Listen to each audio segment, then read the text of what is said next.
నమస్తే, BCN news కి స్వాగతం. నా పేరు నీలిమ. ముందుగా ముఖ్యాంశాలు. ప్రజా సమస్యల పరిష్కారానికి కూటమి ప్రభుత్వం కృషి చేస్తుంది. విశాఖలో నిర్వహించిన అసెంబ్లీ పిటిషన్ కమిటీ మొదటి సమావేశంలో డిప్యూటీ స్పీకర్ రఘురామకృష్ణరాజు వెల్లడి. డిప్యూటీ సీఎం పవన్ కు రాజ్యసభ అభ్యర్థిని పరిచయం చేసిన మంత్రి సత్యకుమార్.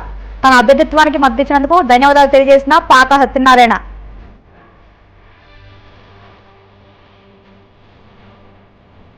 రాష్ట్రంలో యథేచ్ఛగా రెడ్ బుక్ రాజ్యాంగం అమలవుతుందన్న మాజీ సీఎం జగన్. ఎక్కడికక్కడ అంతులేని అవినీతి జరుగుతుందని ఆగ్రహం.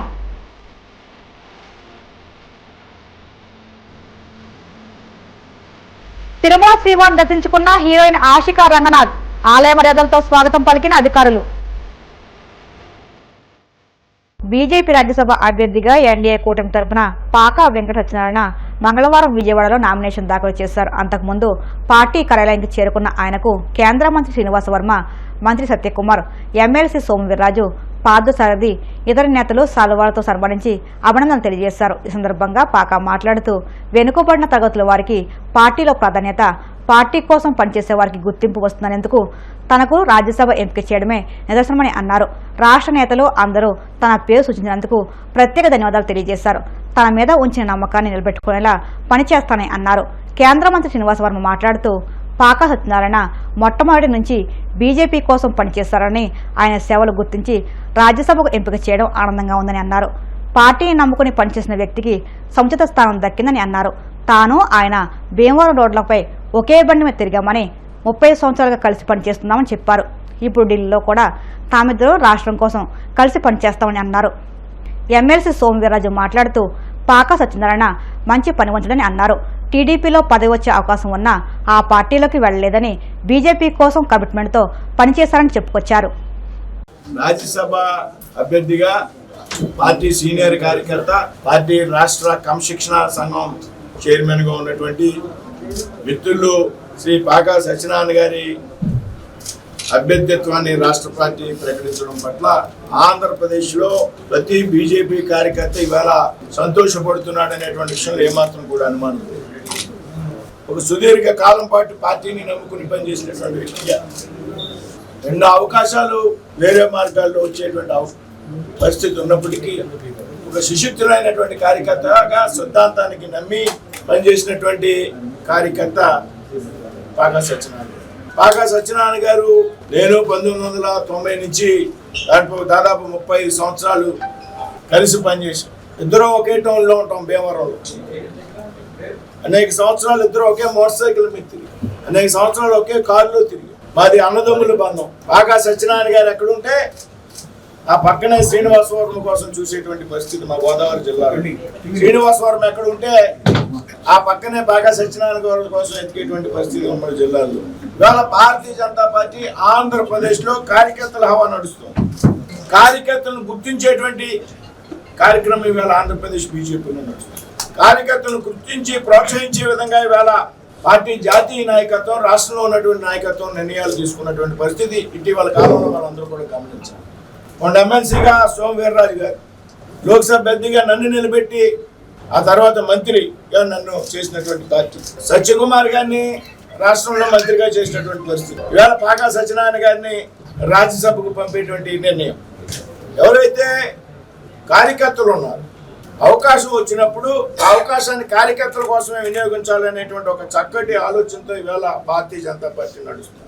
81లో వారు మున్సిపల్ కౌన్సిలర్ గా ఎన్నిక కాబడ్డం, దఫ్తఫాలుగా వారు మున్సిపల్ చైర్మన్ గా, మున్సిపల్ కౌన్సిలర్ గా పనిచేస్తున్న సందర్భంలో వారికి మున్సిపల్ చైర్మన్ గా తెలుగుదేశం నుంచి ఒక ప్రతిపాదన రావడం జరిగింది. ముమ్మిడి నారాయణరావు గారు మున్సిపల్ చైర్మన్ గా ఎంపిక అవ్వక ముందు సత్యనారాయణ గారి పేరు, అది బహుశా 86 ఆ ప్రాంతం అయింది. నేను అప్పుడు ఇన్ఛార్జిగా ఉన్నాను ఆ జిల్లాలకి. నేను తెలుగుదేశానికి వెళ్ళే ప్రతిపాదన వచ్చినప్పుడు ఎట్టి పరిస్థితుల్లో మనం భారతీయ జనతా పార్టీలోనే ఉండాలి అని వారికి విన్నవించడం జరిగింది. ఆయన దానికి ఆమోదించారు. సత్యనారాయణ జనరల్గా చాలా ఎఫిషియెంట్. ఆయన ఆ రోజు కానీ వినున్నట్లయితే, ఆయన గారు వెళ్ళి ఉన్నట్లయితే ఎప్పుడో రాష్ట్ర మంత్రి అయ్యి ఉండేవారు తెలుగుదేశం. ఆయన తర్వాత ఎమ్మెల్సీ అయ్యారు, ఆ మున్సిపల్ చైర్మన్.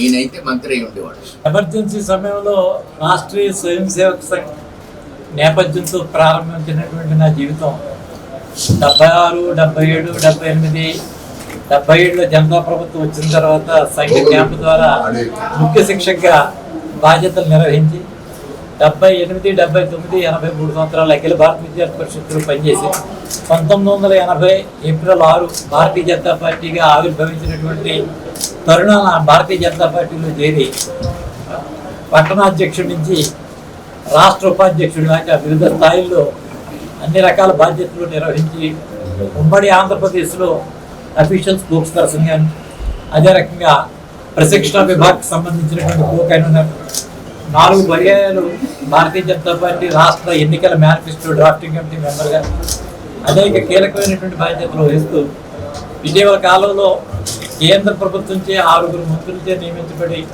ఒక ప్రత్యేకమైనటువంటి ఒక కార్యక్రమాన్ని రూపొందించడానికి కన్వీనర్గా ఉండి ప్రవాస్ యోజన అనేటటువంటి ఒక కార్యక్రమానికి ఉంది. అది కాక ఇప్పుడు రాష్ట్రంలో ఎన్నికలకు సంబంధించి ఎన్నికల అధికారిగా నా బాధ్యత నిర్వహిస్తూ రాష్ట్ర క్రమశిక్షణ కమిటీ సంఘాన్ని కూడా చూసుకుని వెళ్ళేటటువంటి ఈ 45 సంవత్సరాల సుదీర్ఘ రాజకీయ జీవితం కలిగినటువంటి నాకు భారతీయ జనతా పార్టీ అత్యుత్తమైనటువంటి సభకి నన్ను సభ్యుడిగా ఎంపిక చేసి నా యొక్క సేవల్ని గుర్తించడం ద్వారా ఈ సమాజానికి 2 స్పష్టమైనటువంటి సందేశాలను ఇవ్వడం జరిగింది. ఒకటి, వెనుకబడిన తరగతులకి సరైనటువంటి ప్రాధాన్యత భారతీయ జనతా పార్టీలో లభ్యమవుతుంది అనేటటువంటి విషయాన్ని ఒక పక్క, నిశ్చితమైనటువంటి అభిప్రాయంతో కార్యకర్త తన యొక్క ప్రయాణాన్ని కొనసాగిస్తే ఎప్పటికోకప్పుడు ఖచ్చితంగా ఆశించినటువంటి ఫలితం వస్తుందనేటటువంటి ఒక సందేశం పార్టీ ఇటు కార్యకర్తలకి అటు సమాజానికి 2 రకాలైనటువంటి సందేశాలు ఇచ్చినటువంటి నేపథ్యమే ఈరోజు నా యొక్క ఎంపిక ప్రధానమైనటువంటి కారణం. ఈ ఎంపిక సంబంధించి నాకు ఈ రాష్ట్రంలో ఉంటున్నటువంటి ముఖ్యులైనటువంటి వ్యక్తులందరూ కూడా ఏకాభిప్రాయంగా నా పేరు ప్రస్తావించడం అన్నది నాకు రాజ్యసభ సభ్యత్వం కంటే కూడా అదే నాకు చాలా గొప్పమైనటువంటి విషయం. అంతర్గతంగా మా ఎమ్మెల్యేలు, మా ఎంపీలు, మా కేంద్ర మంత్రి వీళ్ళందరూ కూడా ఒక మాట ఇచ్చేటటువంటి అవకాశం లేకుండా ఆ పార్లమెంటరీ బోర్డులో ఆ మాట చెప్పడం, ఈ యొక్క కోర్ కమిటీ ప్రధానంగా రాష్ట్ర ప్రధాన కార్యదర్శులు, రాష్ట్ర అధ్యక్షులు వీళ్ళంతా కూడా చేయడం. కాబట్టి ఈ రకమైనటువంటి విశ్వాసాన్ని, నమ్మకాన్ని పొందినటువంటి నాకు ఈ పార్టీలో కొనసాగించి ఇంతవరకు చేసిన దానికి నాకు చాలా సముచితమైనటువంటి స్థానాన్ని ఇచ్చారు. విశాఖ ప్రజా సమస్యల పరిష్కారానికి తమ ప్రభుత్వం కృషి చేస్తుందని అసెంబ్లీ డిప్యూటీ స్పీకర్ రఘురామకృష్ణరాజు పేర్కొన్నారు. విశాఖలో అసెంబ్లీ పిటిషన్ కమిటీ మొదటి సమావేశం జరిగింది. ఆ committee chairman deputy speaker Raghurama ఆధ్వర్యంలో ఈ సమావేశం నిర్వహించారు. ఈ భేటీలో ఎమ్మెల్యే గంటా శ్రీనివాసరావు, విష్ణుకుమార్ రాజు, పల్లా శ్రీనివాసరావు, జగన్మోహన్, కొణతాల రామకృష్ణ పాల్గొన్నారు. ఈ సందర్భంగా రఘురామకృష్ణరాజు మాట్లాడుతూ ప్రజా ఫిర్యాదులపై శాసనసభ కమిటీ మొదటి సమావేశం విశాఖలో ఏర్పాటు చేస్తామని అన్నారు. ఏ ఫిర్యాదునైనా శాసనసభ్యుల ద్వారా రిఫర్ చేయాలని సూచించారు. ఆయా సమస్యలపైన తమ కమిటీలో చర్చించి సంబంధిత అధికారులకు లేఖలు పంపిస్తామని తెలిపారు. చర్యలకు రిఫర్ చేస్తామని, కానీ నేరుగా చర్యలు తీసుకునే అధికారం కమిటీకి లేదని స్పష్టం చేశారు. ఈ కమిటీ పటిష్టంగా పనిచేసే విధంగా చర్యలు తీసుకుంటామని రఘురాం వెల్లడించారు. ప్రివిలేజ్ కమిటీ ఆదిలోనే అనేది 1925లో మొట్టమొదటి కమిటీ పార్లమెంటరీ వ్యవస్థలో తొలి కమిటీ ఈ పిటిషన్స్ కమిటీ. కాన్స్టిట్యూయెంట్ అసెంబ్లీలో మొట్టమొదటి కమిటీగా ఇది ప్రారంభమైంది బ్రిటిష్ ప్రభుత్వం ఉన్నప్పుడు. మే నెల 22, 23లో 100 సంవత్సరాలు పూర్తయిన సందర్భంగా భారతదేశంలోని పిటిషన్స్ కమిటీ చైర్మన్ అందరితో లోక్సభ స్పీకర్ గారు ఒక సమావేశం కూడా పెట్టారు. అంటే దీని ప్రాముఖ్యత గురించి తెలియజేయడం కోసం ముందుగా మీడియా మిత్రులందరినీ కలిసి మొట్టమొదటి మా తొలి సమావేశం, దీనికి చైర్మన్గా నేను, సీనియర్ శాసనసభ్యులు గంటా శ్రీనివాసరావు, విష్ణుకుమార్ రాజు గారు, కొనతాల రామకృష్ణ గారు, పల్లా శ్రీనివాస్ గారు, ఎక్కువ విశాఖపట్నం స్థానిక శాసనసభ్యులే ఉన్నారు. జగన్మోహన్ గారు చిత్తూరు శాసనసభ్యులు శాసనసభ అనే పేరుతో అడ్రస్ చేసి ఏ శాసనసభ్యులకైనా ఇప్పుడు గాజువాకలో ఉంటే గాజువాక ఎమ్మెల్యే గారికి ఇవ్వకల్లా వారికి అందుబాటులో చుట్టుపక్కల ఉన్న ఏ ఎమ్మెల్యే ద్వారా అయినా రాష్ట్రంలోని ఏ ఎమ్మెల్యే ద్వారా అయినా ఆ పిటిషన్ని ఆంధ్రప్రదేశ్ శాసనసభకి చేరిస్తే పిటిషన్ అయితే స్పీకర్ గారు మా కమిటీకి ఎండార్స్ చేస్తారు వచ్చిన పిటిషన్లు. అందులో సాంద్రతను బట్టి ప్రిలిమినరీ రిపోర్ట్ని మేము ఆ సంబంధిత శాఖాధికారుల వద్ద నుంచి ఇప్పుడు రెవెన్యూకి సంబంధించింది జిల్లా కలెక్టర్ గారికి రిఫర్ చేసి ప్రిలిమినరీ రిపోర్టు అందులో అవసరాన్ని బట్టి మా కమిటీ మీటింగ్లో ఆ జిల్లా కలెక్టర్ గారిని ఆ అర్జీదారుణ్ణి ఇక్కడ ఇందులో ఎనానమస్గా ఆకాశరామన్న భూలోక సీతమ్మలు ఎలాంటివి కుదరవు. కంపల్సరీగా ఆయన పేరు సెల్ నెంబరు అడ్రస్సు అన్నీ స్పష్టంగా ఉండాలి. ఎందుకు ఉండాలి అంటే మా కమిటీ మీట్ అయినప్పుడు ఆ సంబంధిత అధికారులతో పాటు ఈ పిటిషనర్ని కూడా అక్కడికి పిలవడం జరుగుతుంది. ఓపెన్గా అందరి సమక్షంలో ఆ కమిటీ విచారణ చేసి ఆ రిపోర్ట్ని అసెంబ్లీకి సబ్మిట్ చేయడం జరుగుతుంది. అసెంబ్లీకి ఒకసారి ఆ రిపోర్ట్ వెళ్ళిన తర్వాత శాసనసభ దాని మీద నిర్ణయం తీసుకుంటుంది. మీరు మీ ఎమ్మెల్యేకి ఇస్తే ఎమ్మెల్యే గారు ఇది ఆంధ్రప్రదేశ్ శాసనసభ అని అడ్రస్ చేసి ఎనీ శాసనసభ్యుడికి మీరు అది ఇచ్చి పంపించమని చెప్పి అడుగుతారు. వాళ్ళు పంపించిన దాని మీద ముందు ప్రిలిమినరీ రిపోర్ట్ ఇప్పుడు పల్లా శ్రీనివాసరావు చెప్పినట్టు ప్రిలిమినరీ ఎంక్వైరీ చేసి ప్రిలిమినరీ రిపోర్ట్ ఆ సంబంధిత అధికారుల్ని మా ఆఫీస్ వాళ్ళకి లెటర్ రాస్తుంది. ఇక్కడ పరిష్కారం అయిపోవచ్చు చాలా వాటికి. మళ్ళీ దీనికి సమాధానం చెప్పడం ఎందుకు, ఇదంతా మేము పరిష్కారం చేసాం, ఇది అసలు ఈ ప్రస్తుతానికి ఈ సమస్య తీరిపోయింది అని కూడా 50% కేసులు సెటిల్ అయిపోవచ్చు. ఉప ముఖ్యమంత్రి పవన్ కళ్యాణ్తో మంత్రి సత్యకుమార్ భేటీ అయ్యారు. ఈ సందర్భంగా బీజేపీ రాజ్యసభ అభ్యర్థి పాకా సత్యనారాయణను పవన్ కళ్యాణ్కు మంత్రి సత్యకుమార్ పరిచయం చేశారు. తన అభ్యర్థిత్వానికి మద్దతిచ్చినందుకు పవన్ కళ్యాణ్కు సత్యనారాయణ ధన్యవాదాలు తెలియజేశారు. ఏపీలో వైసీపీ రాజ్యసభ సభ్యుడు విజయసాయిరెడ్డి రాజీనామాతో ఏర్పడిన ఖాళీ భర్తీపై ఉత్కంఠకు సోమవారం తెరపడింది. అనూహ్యంగా రాజ్యసభ అభ్యర్థిగా పశ్చిమ గోదావరి జిల్లాకు చెందిన బీజేపీ నేత పాకా వెంకట సత్యనారాయణను బీజేపీ నాయకత్వం ప్రకటించింది. నిన్న మధ్యాహ్నం ఆయన నామినేషన్ దాఖలు చేశారు.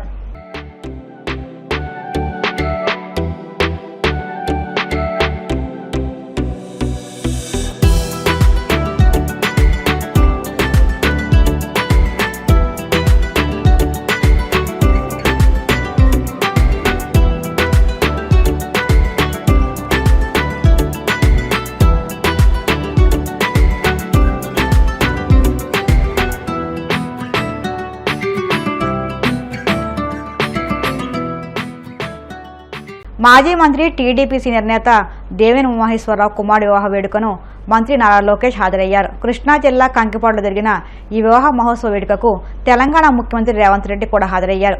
రేవంత్ రెడ్డి రాకను పురస్కరించుకుని మంత్రి లోకేష్ ఇతర టీడీపీ ప్రజాప్రతినిధులు పుష్పగుచ్చం అందించి ఆయనకు స్వాగతం పలికారు. అనంతరం రేవంత్ రెడ్డితో కలిసి మంత్రి నారా లోకేష్ నూతన వధూవరులు నేహా, శ్రీసాయి నర్మదలను ఆశీర్వదించి శుభాకాంక్షలు తెలియజేశారు.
ఇప్పుడు కాసేపు ప్రకటనలు.